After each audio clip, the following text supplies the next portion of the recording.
So today we are going to talk about all things tagging. And for many of you, it might be sort of the very basics that you already know. And for many folks, this is going to be new information. I just want to sort of be able to cover all the bases in terms of what tags are available out there, what are the pluses and minuses to using each tag, and then a little bit of tips about tag deployments. What does that look like on the Motus database side of things? And stuff like that. So it will hopefully be broadly applied for both bats and birds and insects. Um, and so when I'm talking about tags, we are specifically talking about radio tags. I'm not going to compare this to geolocators or to GPS tags or satellite transmitters. We are going to go under the assumption that, we have chosen Motus tags for a reason, mostly because they're lightweight, they don't require recapture, and they're quite affordable that utilize an existing network of receiver stations. And so there's pluses and minuses to using different tag technologies. It's something that I've talked about quite a bit, but today we're specifically talking about just Motus tags. So once we've come to the point where we know we're going to use Motus as our tracking network, as our tracking devices, this is where we go from here in terms of figuring out what is the best path going forward.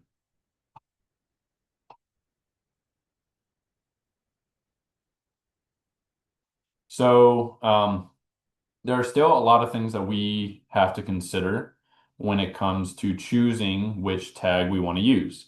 Obviously, animal weight is sort of the main limiting factor for most of us. We're trying to aim for a 3 to 5% body weight limitation. And so different Motus tags come in different sizes. We'll see that they go from 0.06 grams all the way up to 5 grams at certain points. So it covers a wide variety of species that are able to be tagged with it. And of course, Motus has the main advantage is that it's been miniaturized for small sized animals. Um, but that animal weight is still going to be a limiting factor as to which type of tag you're able to choose. We're also wanting to make this decision based on spatial coverage. So are we looking at local movements? Are we looking at long distance migrations? Are we looking at medium distance movements? We're also interested in temporal coverage. Are we only interested in tracking this animal for a short period of time? Do we want this tag to last longer for a longer period of time? And it's also going to depend on the animal behavior. So we'll kind of talk about like there's tags that are powered by solar, but nocturnal migrants might not be the best choice for those tags. Obviously, if we think behaviorally that the animal is not going to be able to um, charge that tag, but also especially when it comes time to we'll discuss Bluetooth tags and sort of how animal behavior is an important key factor for deciding to use Bluetooth tags, stuff like that. And then it's also important to know what coverage we have in terms of which frequency of tags we want to use. If it's a region that has both 166 and 434 coverage, then there's not as much we have to worry about. If we're in an area where it's predominantly 166 coverage, we might want to consider, what available receiving stations are around, and that'll also help dictate what sort of tag we decide to use. And so at the very basics, we are using radio transmitters. These are going to be digitally encoded. So instead of traditional VHF radio tags that are tuned each individually to a separate frequency, these are all tuned to the same frequency, but they are digitally encoded. And we are going to mostly be talking about, well, we are only going to be talking about three frequencies. VHF, which is 166.38 megahertz, and that is going to be low-tech tags. So I'll use those interchangeably, saying 166 or low-tech. Low-tech is the sort of original This was the original frequency that Motus was used off of, based out of Canada. And then we have UHF at 434 megahertz, as well as 2.4 gigahertz, which is our Bluetooth frequency. And both of those tags are made by Cellular Tracking Technologies, CTT. I do want to preface by saying that we at ABC, we are not, I'm going to be giving this presentation. I'm trying not to play any favorites. We use both tags. We work with both of these companies. Both of them have been very important in the development of, radio telemetry and tracking and conservation. And so I'm going to be sort of discussing the pros and cons of both, hopefully from a unbiased side. But I think it's important before you decide on a tag to use, I think it's important to talk to people who have deployed them. That's going to be the most important. I haven't deployed all of these different tags. I haven't worked with all of these tags quite yet. And so that is another reason why we've been bringing in speakers to the Southeastern meeting this year, because we want to hear the experience of what people have had in the field. Because as much as we can talk about how these things are supposed to work, when it comes time to being in the field, oftentimes there's a little bit more ambiguity. And so, again, it's just important that you should, maybe reach out to folks who have deployed the tags that you're interested in using, hear what they have to say about it, and also just talk directly to the folks at either manufacturers. It's important to hear what they have to say as well. So all that to say is I'm going to be trying to give a unbiased analysis of how these tags work and their strengths and weaknesses. So to start off with, we'll start with 166 megahertz low-tech tags. And not to get too much into the weeds, but I do think it's important to understand how these tags work, because they are different in how they're modulated. So modulation is how we get the signal to turn into an ID of an individual animal, right? So the way low-tech tags work is that they send a burst, which is comprised of 4 pulses at this frequency.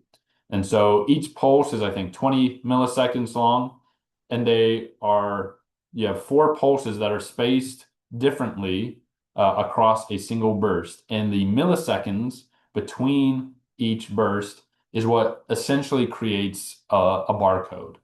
And that is our low-tech tag ID. So this quick blip of milliseconds and the spacing in between is what creates the low-tech tag ID. And then between each burst is what we call a burst interval. And you're going to hear me refer to this throughout the presentation for both tags. We talk about burst rate. How often, how frequently are those bursts being sent? And so the combination of that individual barcode and the spacing between when these bursts are activated is what gives us our Motus tag ID for 166. So with low tech, there are up to, I want to say 40 or 50,000 different possibilities of Motus tag IDs because of all the different combinations of these bursts and the spaces in between. That is quite a lot, but we've already surpassed a couple 100,000 tags deployed on Motus. And so these are going to be, it's important to know that these IDs are actually recycled over time. So a lot of older tags that have been confirmed dead for a long time, those IDs are actually repurposed for the future. But it's important to know this sort of barcode mechanism, because this is what sort of causes some problems with low-tech tags going forward. So the low-tech tags are called nano tags. I think sometimes people colloquially use the term nano tag for any Motus tag, but it's important to note this is specifically for low-tech, 166 megahertz. And so nano tags come in kind of a variety of sizes. So they go from 0.14 grams nano pins. That's what's been used on Monarchs in the back in previous years. And they go all the way up to over 2 grams in size. So the size of the tag and consequentially the burst rate is what's going to dictate how long that tag lives for. So most of the time, these are just enclosed tags with a battery that has a definite lifespan. Low-Tech does have a solar-powered, solar rechargeable nano tag. I'll be honest, I don't know of too many people who have used that nano tag before. I'd be interested to hear if anyone here has. Um, but most of the time when we're using nano tags, we think of these white plastic encoded definite lifespan tags. So for example, this swamp sparrow that I tagged recently, that tag is size 0.45 grams and it has a burst interval of about 10 seconds. And so it'll last about 4 to 5 months.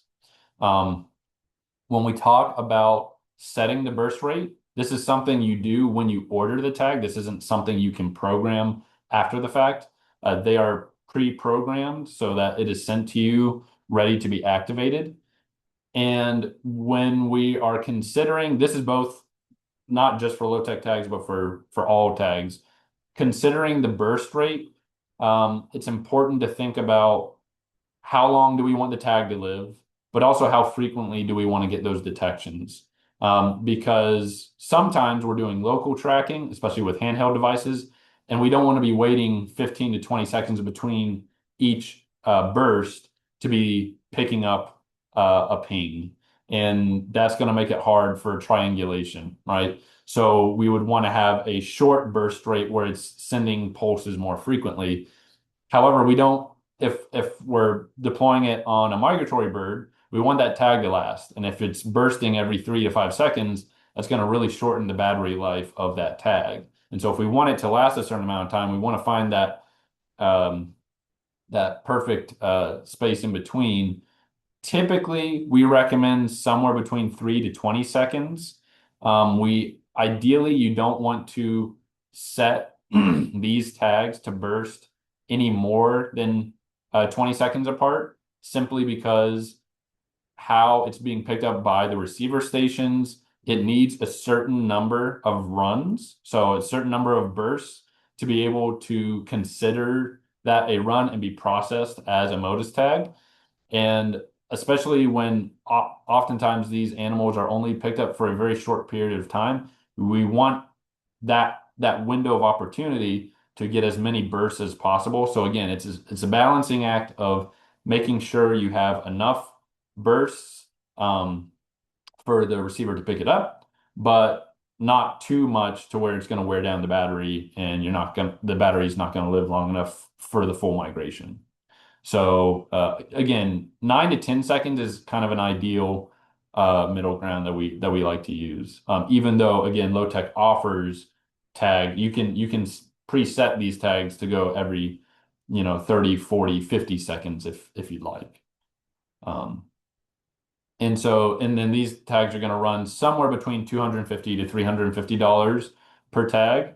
It just depends on what size you get, but also this will include the Motus tag registration, and also it's going to include so considering for us that are in the southeastern US, this is a Canadian company, so currently when we've been ordering, we've had to pay a little bit more in tariffs, so that is something you have to consider when ordering these tags. General strengths and limitations to using nano tags. So in general, when comparing these nano tags to, say, a 434 tag that is a definite lifespan, it's the same exact size and has the same burst rate, nano tags are going to last longer. And that's simply because the higher frequency you go, the more power that's required to send out that frequency. So in general, the same size tags at the same burst rates are going to last longer than say 434 tags. Additionally, this signal is going to be stronger in the environment. And what I mean by that is how is this signal being able to go through when we think of vegetation specifically? This is a stronger signal. It can shoot through the canopy, especially in like a forested environment, a lot easier than say again a 434 or a Bluetooth signal. And it's also important to note that there are certain areas, especially if we think about Eastern Canada, where a lot of these receiver stations are 166 only still. 434 is caught up for the most part, for especially in the Southeast. We've made it a point that all stations are at least bimodal, meaning that they're listening to both frequencies. But it is important to just look at the available receiver network around you, see if it has the right frequencies, and oftentimes low tech, there are more low tech receivers out there than there are dual mode. Excuse me. Some limitations, mostly it comes down to interference from radio noise and aliasing. So, like I mentioned, because of this bar coding mechanism of how they are digitally encoded, when you have multiple tags in the same place that are happen to be bursting right on top of each other, or you have some sort of radio noise. So there are a lot of things on the environment that emit a frequency close to 166. Basically, it can give this false impression of a burst, and we get false positives. I'm sure if you've looked through the Motus database before, you've seen these false positives online, and that's only going to really come from low tech nano tags. That's not going to happen with CTT tags, and so that does make much of this has to do with the receiver side of things, so making sure receivers aren't in noisy areas and aren't receiving a bunch of noise, but it's also the back end data processing side of things. I put an asterisk here because luckily for us, there is a newer what's called Tag Finder, which is a tool that actually sifts through all of the low tech data and is able to pull out those IDs. There is because of a recent AFWA grant that we and Birds Canada received. There is newer development on the Tag Finder ID that has a lot of good promise to it, and it will hopefully eliminate 95% of these false positives in the database going forward, while also being able to handle noise a little bit better. That's still not going to eliminate the fact that radio noise is still going to interfere with the ability for a station to listen. It's going to reduce its range. And so that is still a limitation to low tech tags. But luckily, hopefully within the next year, a new tag finder tool will be deployed and the database will be a lot cleaner because of it. So that's a rundown of nano tags. Let's talk about 434. So 434s are going to be encoded a little bit differently. They have a different modulation. Instead of this burst that creates a barcode, it's doing what's called frequency shift keying, which, again, not to get bogged down in the weeds, but it's going to be shifting between 434 and 433 megahertz. And in there, it creates a binary ones and zeros encoding. And that is what gives the identification of a 434 tag. And because of that, you have over, I want to say 4 million different possibilities of IDs. And because of that, you're not going to have to deal with false positives. You're not going to have to deal with aliasing. That just doesn't really happen. And we don't have to worry about recycling those IDs over time. There are plenty of possibilities going forward. CTT has quite a few different options of tags that I think low tech doesn't. I think in general, what CTT really does well is kind of push the boundaries. They're pushing the technologies forward. So they have 3 different tag types. They have power tag, which is essentially comparable to a nano tag in the sense that it is a confined battery that once activated has a definite lifespan. Um, and so those are going to start at 0.35 grams, and they'll cost somewhere between $220 and $250. That includes, again, the Motus registration. We have life tags, and those are going to be solar powered, and the tag will live an indefinite lifespan as long as the animal keeps it on its body. However, a life tag is only going to be transmitting when the solar cells are turned on, right? So only in the daylight will life tags be working. So if we're working with diurnal migrants or we're interested in local movements during the day, this is a tag. But if we're working with nocturnal species, especially bats, especially nocturnal migrants, that tag's not going to be transmitting during those times, during those critical times. And so this is probably not the tag you'd want to use. Um, but again, a lot of different applications for it. And then, of course, basically the culmination of the two, you have a hybrid tag, which has a battery, has a solar panel. It's going to recharge that battery. So again, you have an indefinite lifespan of that tag, depending on how you harness it, and it's going to continuously transmit even through the night. These tags are going to be a little bit heavier than either of the other two tags simply because you're combining that technology. So they start at 0.65 grams, and they're going to cost us a little bit more than the other two tags. So again, three different options based on whether or not they're going to be recharged or not.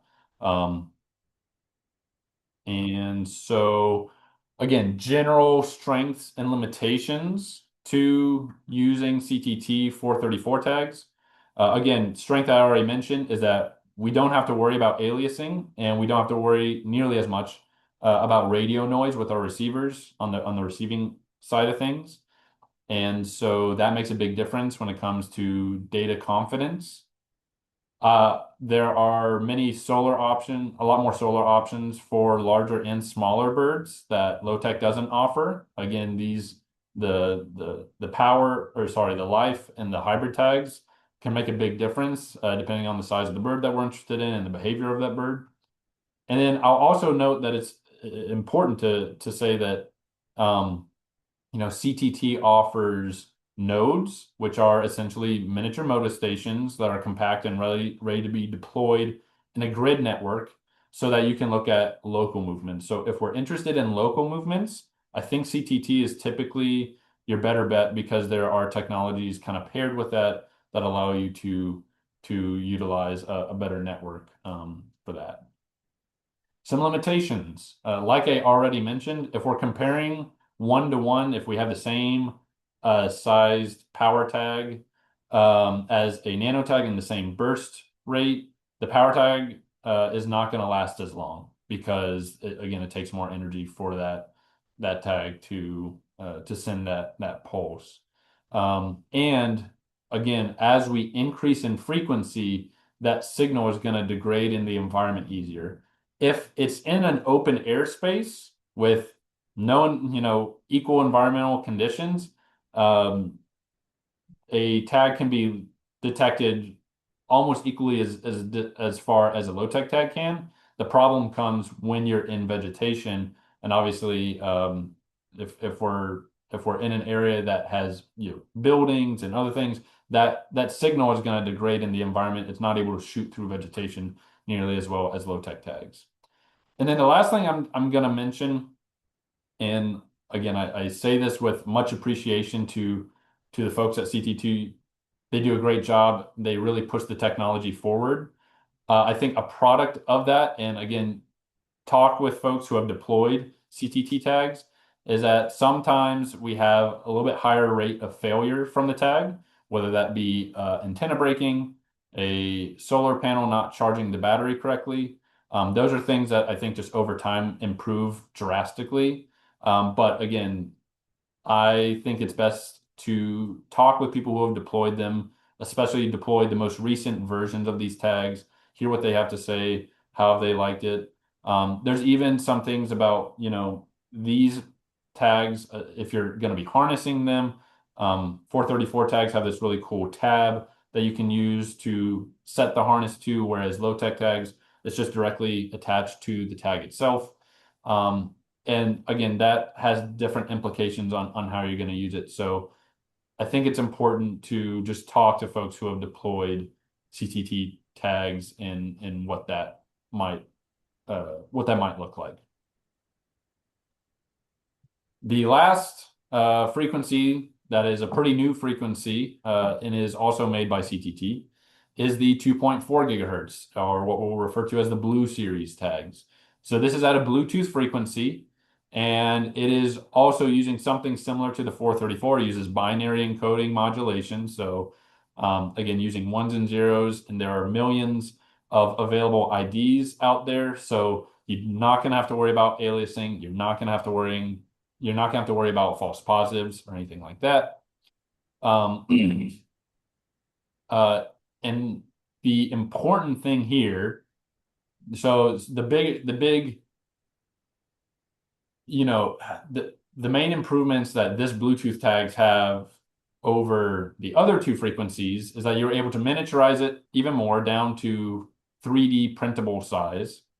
But also, now we are able to utilize what's called the Blue Plus network, which is essentially the IoT network out on the landscape. So think about Bluetooth capable devices like your phone, some computers, and even some infrastructure on like cell towers and things like that, where these tags are able to interact with those and be pinged off of them. And so that makes a pretty big difference in the available receiver network.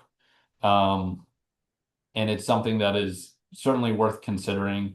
I'll go ahead and mention that data has not quite been integrated into the Motus database. So if it is pinged off of a Motus station, so you can add a Bluetooth receiver to your Motus station. If it's picked up there, it's going to be on the Motus website.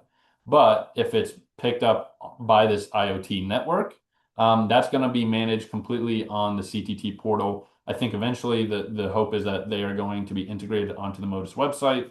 This is, again, this is still very much a Motus technology, but it is mostly managed through CTT at the moment. Very similar to the 434 tags, there are three options that, again, very much like the 434 tags. You have what's called the Blue Morpho, which is solar powered. Again, it's also only going to be transmitted as that panel is being activated. And this is the lightest weight tag that we have available on the market, 0.06 grams. So if you've heard all the news stories about Monarch's migration and getting the data from that, they were mostly using Blue Morphos. We have a Blue Bat, which is the enclosed battery-powered tag that has an indefinite, a definite lifespan, excuse me, at 0.21 grams. So still very, very small.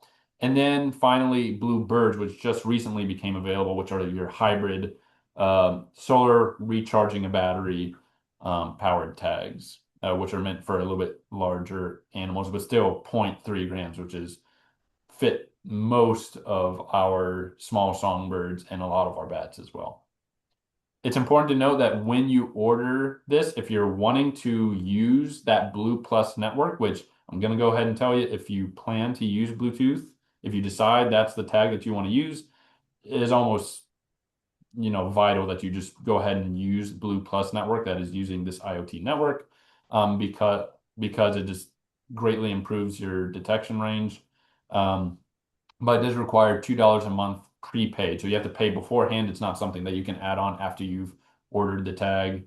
And because most of these tags have a definite lifespan, you can go ahead and basically prepay that data fee ahead of time.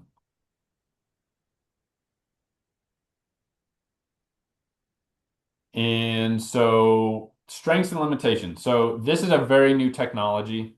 And I'm going to go ahead and say we are going to have Kyle Shepard, who's with the Banding Coalition of the Americas, come and present in July on his work with deploying these on hummingbirds. I think the data is really promising. It is really exciting to see what sort of information we can get from these tags. However, I think it's still important to know that it's still very much in the testing phase and how it can be deployed.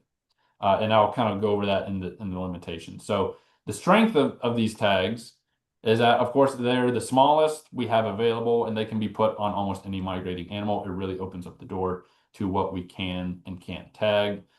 Utilizing that Blue Plus network makes a huge difference because now we're able to use human infrastructure rather than just the Motus Hey, receiving Martin. stations. And it also is going to provide a finer scale data quality. So instead of getting a ping at a Motus receiver station that the bird could or could not be, maybe a couple miles away, we're getting almost GPS scale data from those blue tags. Now, the limitations. And this is like the important part that we want to stress as we continue to test these tags. The reason you get GPS scale data is because the tag needs to be very close to whatever receiving device it has, right? If you think about connecting your phone to a speaker in your house, how close do you have to be for that stronger uh, transmitter to connect? And think about you go into the next room and that signal degrades a lot easier. And so those two factors alone do not make it, one to one comparable to our 434 and 166 tags that can be detected, you know, up to 10 miles away from a receiving station. You have to be within 100 meters, 150, maybe 200 meters if it's a very clear space and if it's one of the larger transmitters. But oftentimes you have to be very, very close to the device. And because of that, that means these tags are going to be a lot more behavior dependent than say your typical low tech or typical 434 tag, because we're going to want to select species that inhabit human dense areas that are more likely to be picked up in a uh, human dense area that has available IoT networks. You're going to want to have a species that is typically lower flying and oftentimes slow. So if we think about hummingbirds, if we think about monarch butterflies, that data works really well because they're oftentimes inhabiting um, high human dense areas. Monarchs fly along highways where there's typically more openings and pollinator plants, and so you have cars constantly going back and forth. Um, but again, until we test these for more interior species, um, I think it's important to think about how behavior will affect the detection rate of these species. We are going to be deploying tags on chimney swifts this year, a species that migrates at a really high altitude. However, when we deploy them, we're going to be deploying them in Asheville, North Carolina, so within a very big city where we expect the data to be really high quality. And so I'm excited to see where that data leads.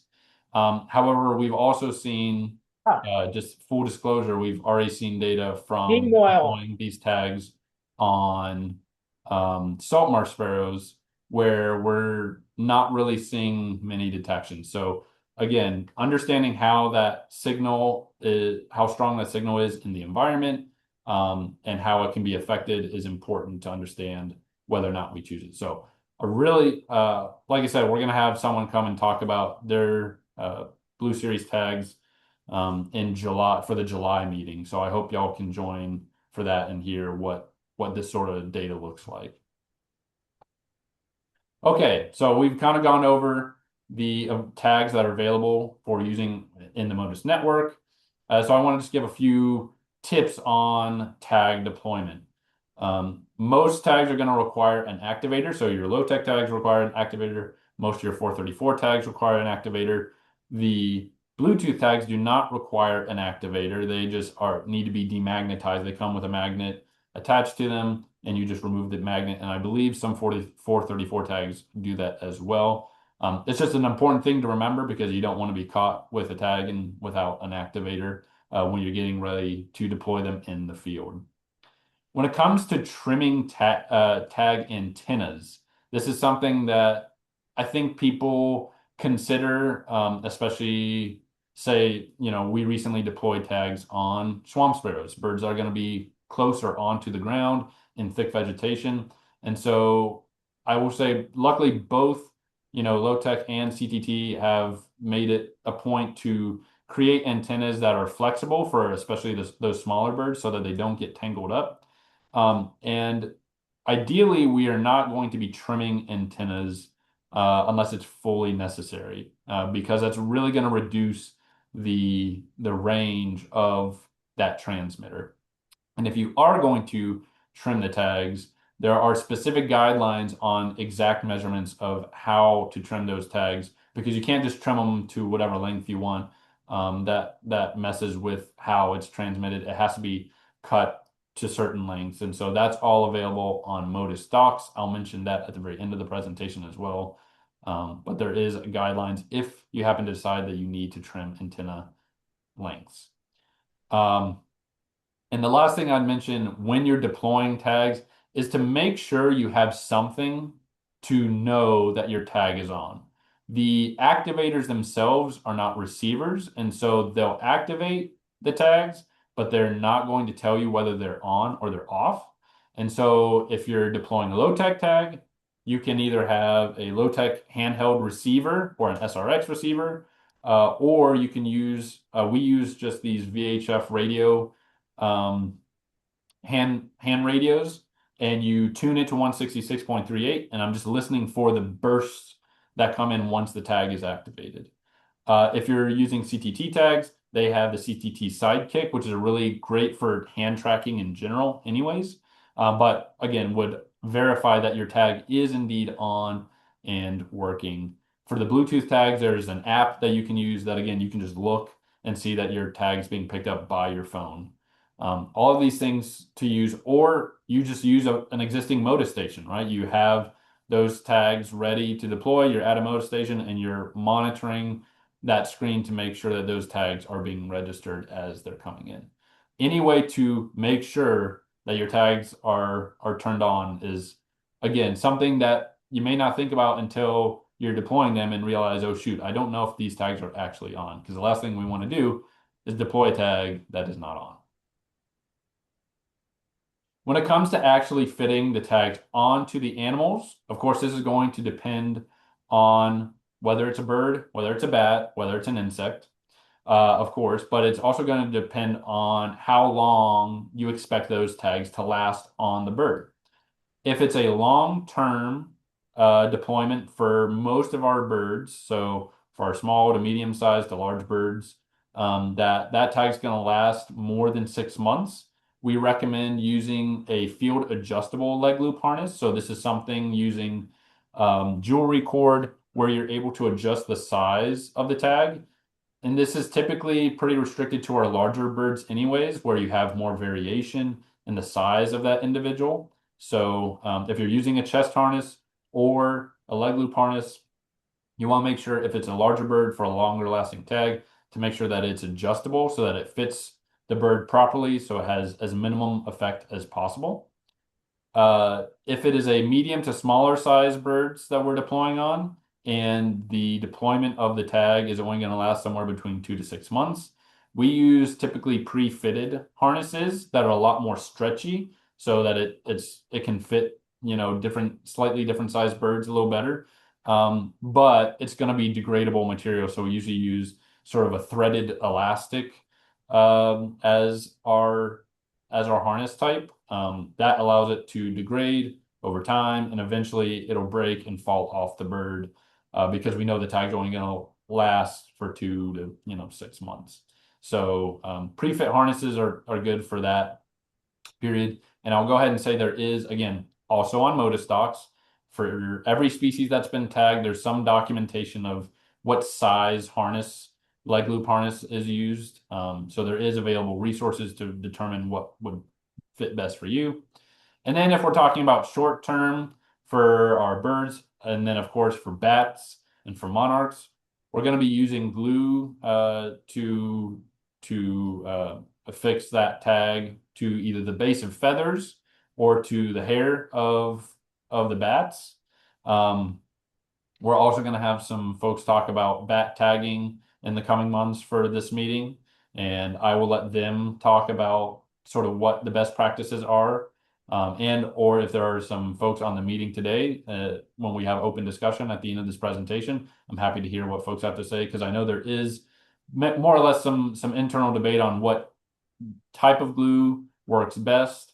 Of course, most of the tags that go on bats are only living somewhere between 3 to 6, 7 weeks if it can stay on that long. And I know keeping tags on bats is sort of the hardest part of this whole thing. And so it's important again, if you're going to be deploying tags on bats, talk to the people who have deployed tags on bats, so the ones who have gone through all the trial and error of figuring out what works best.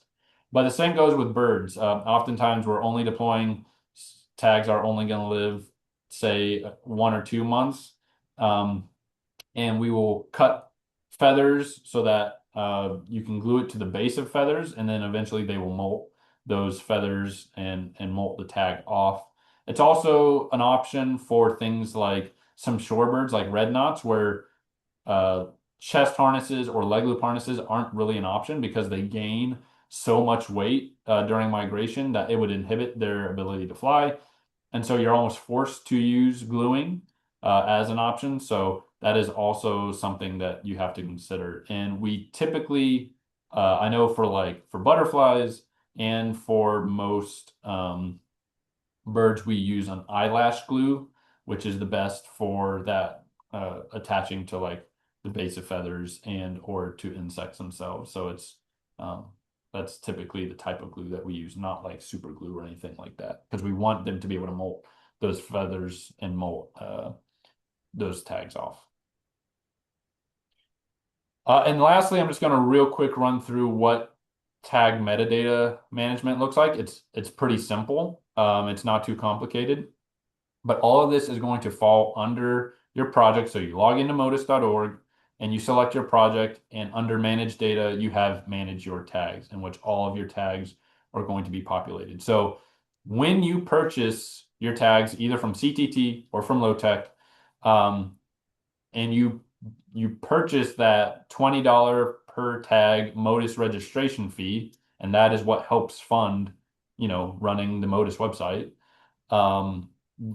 When you do that, you give either CTT or Lowtech, you give them your project name. So you have to have a project ahead of time before you order the tags, which is, easy and free to create. And then it will be pre-populated. So they populate it to the Motus server before you do. And so once you have this pre-populated list of individual tags, each tag is going to have a deployment. And when we talk about deployment, that literally means when you actually put the tag on the animal and it is active and it is on. And it's also important to have this period that is the deployment so that the Motus server is actively looking for this tag in the database because it knows it's on an animal and that it's turned on. So having the right metadata is obviously critical, because if you don't have the right metadata, it's not going to show up at all. So you can either enter all this information manually one by one. So on Motus website, we'd go over here and we'd go to this chart down here and select a tag and edit a deployment. And you will see that when you enter a date of the start date, it will give you an estimated lifespan because it's based on the size of that tag and the burst rate. All of that information is available on Motus. This is public information that is used for data analysis, that other people use. And so it has an expected lifespan, and then they give you a buffered expiration date, essentially how much longer do we think it could potentially last, just in case for some reason the battery happens to last longer than expected.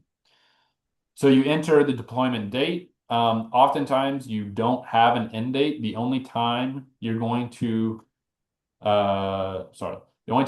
select an end date is if you recover that tag and it's dead, and or you recover that tag before the tag is dead and you want to redeploy it on a different animal. you need a different deployment, right?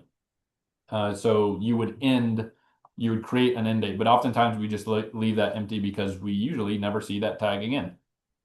You're able to enter what attachment type. How did you attach it? It either has the options of glue, leg loop harness, leg attachment, whatever the case may be. That's important metadata. And yep, there's the start and end date. You will put the location, obviously the lat long of where you deployed that tag. You can also include elevation. And then going into the individual, you need to put some sort of band number if it's a bird. Bats, I think, do not technically require this, but I know if you select a bird, it's gonna have to go with a band number. That way, if it's ever recovered, it can be uh, coupled with the tag itself. So that is required. Auxiliary marker number and marker type is not required. That's just extra information. But of course, species name of the animal that you're tagging is also required. And then finally, there's some optional things that, again, people use this metadata in their analyses, but it is not completely required. But having the sex and age and weight and wing and a few other fields, especially for birds specifically, um, those are available to be entered. It's never a bad idea to have your data in multiple places. And you want to make sure you save the changes and exit so that when you go back to that table, you'll see the populated species, deployment date, and location when you have it. So if you're doing it one by one, if you have a handful of tags, that's an easy way to do it. But you can also do a bulk tag upload. So when I'm looking at this pre-populated table of my tags, I can, whoops, wrong order. I can download a table of all my individual tags. It'll bring you an Excel sheet, and you can fill out all these fields through an Excel sheet, especially if you're deploying, anywhere to like 50 to 100 tags. Doing it one by one is annoying. So using an Excel sheet where you can drag and drop certain things like deployment day or the species, it makes things just run a lot smoother. And then you can take that Excel sheet and upload your tag deployments. That's just an easier way to do it if you have quite a few tags. But you do have to make sure that you're filling in the fields as instructed. And there is instructions on your managed tags database.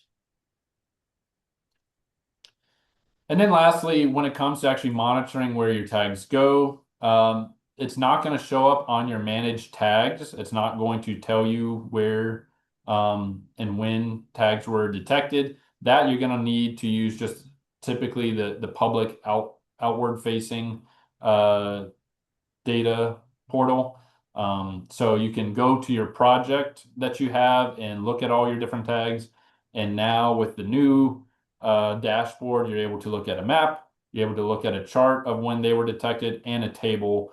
So you can go through each tag and see where they've been picked up. That's a great way to do it. There's another way where you can essentially, when you hit explore for the dashboard, it'll ask you, do you want to use the old database, the old style database? And you can use that as well, search your project and look through your database of tags that way. But it's not going to show up on your manage data portal. So I know that was a lot of information. Almost all of this can be found on Motus docs. You just look up Motus docs. It's, I think, docs.motus.org. And this, of course, is sort of the best place to learn about a lot of it, of things Motus, whether it's the data side of things, the station side of things, or of course the tag side of things. This will give you all the recommendations you need. It's a great source of information, and I highly recommend you use it if you run into a specific question, or of course you can always reach out to me if you have a specific question with this. So I highly recommend using Motus docs. And that is it. So now I want to open it up to questions. and also comments. Again, if folks have some thoughts they'd like to share about tags they've used or things they've done in the past, I'd really like to hear that. So I'm going to stop sharing. And I see there's probably a handful of things in the chat.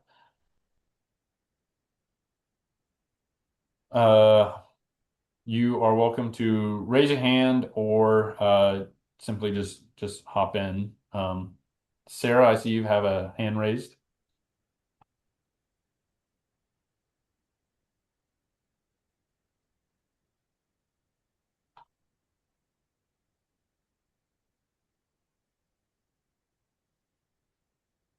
Okay, well, I'll start with the in the messages.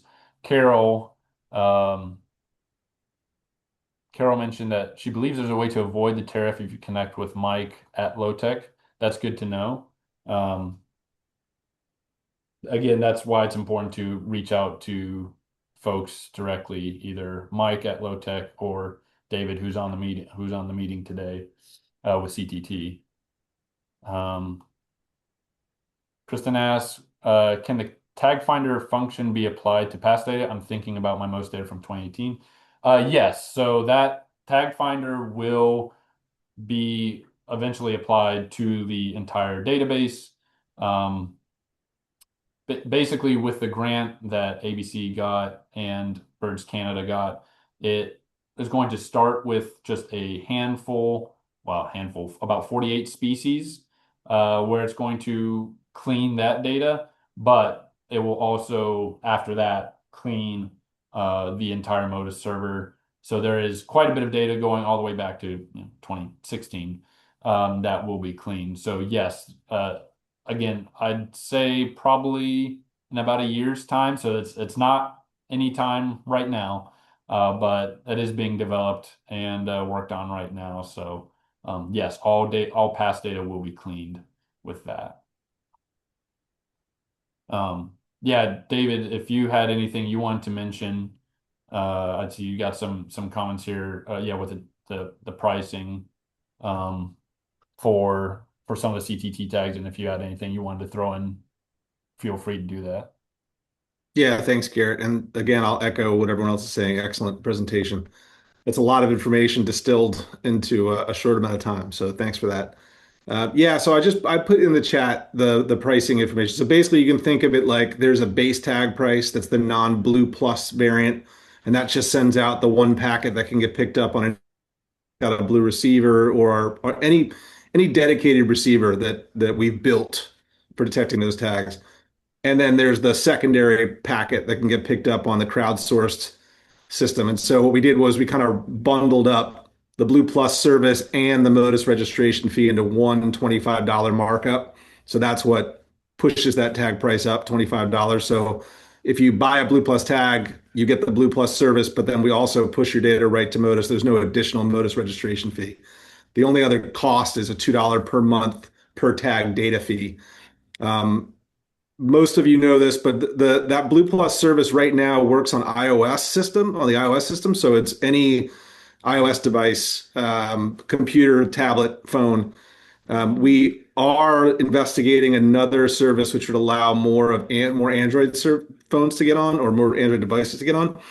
And if we do that, right now it looks like that is going to cost more. It's actually going to cost us more to get the data. So the cost of the data may go up if we offer that third transmission. So there's the CTT, the iOS one, and then a an Android one. But it's just because that's where the price is for us to give it to you. So anyway, that's in the future. But hopefully that'll expand more of the detections.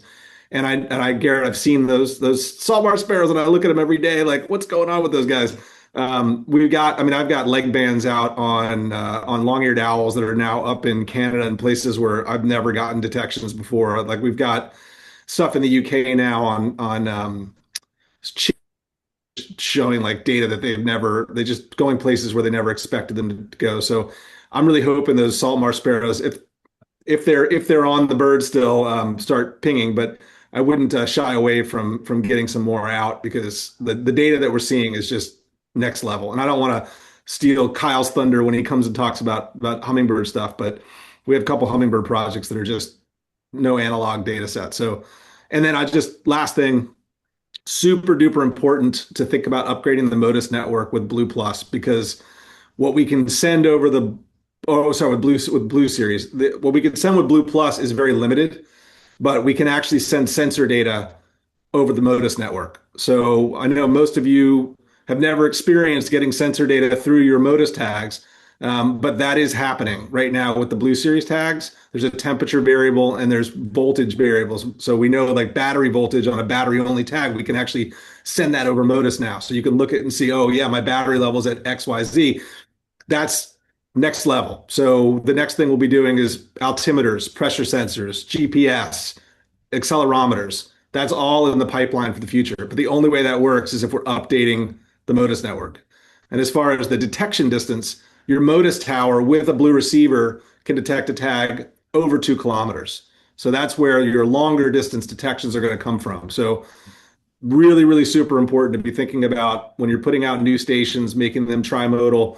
If you're upgrading stations, we have an upgrade kit that's even, super simple to put together. Um, and I'm happy to take any questions about that whenever you can in a DM. Yeah. Thanks, Eric. Yeah, thanks for that, David. Yeah, I definitely wanted to mention the sending the actual tag information, the battery percentage, and that's pretty pretty interesting because again, that's not data. When I guess I didn't really mention this, when we see a detection of a low tech tag or a 434 tag, we're just getting signal strength and a timestamp essentially. And so yeah, getting more information and especially like you mentioned, David, pipeline of in the future being able to do having an altimeter makes for some really interesting flight information and very much tied to some geolocator work that I've done in the past. I'm excited to hear more about that. So, yeah.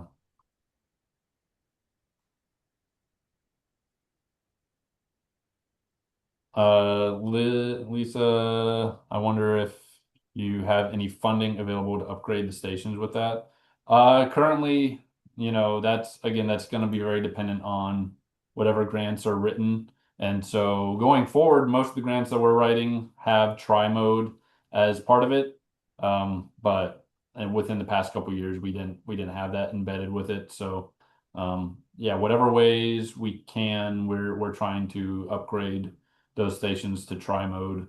Um, and I personally, I believe that I think it's important to get those Bluetooth receivers on the more remote locations further away from human infrastructure. I think that's when they'll play an even bigger role as filling in the gaps of the iOS networks that aren't available. So as needed, I think that's important to just sort of put that in as trimodal being important for most motor stations.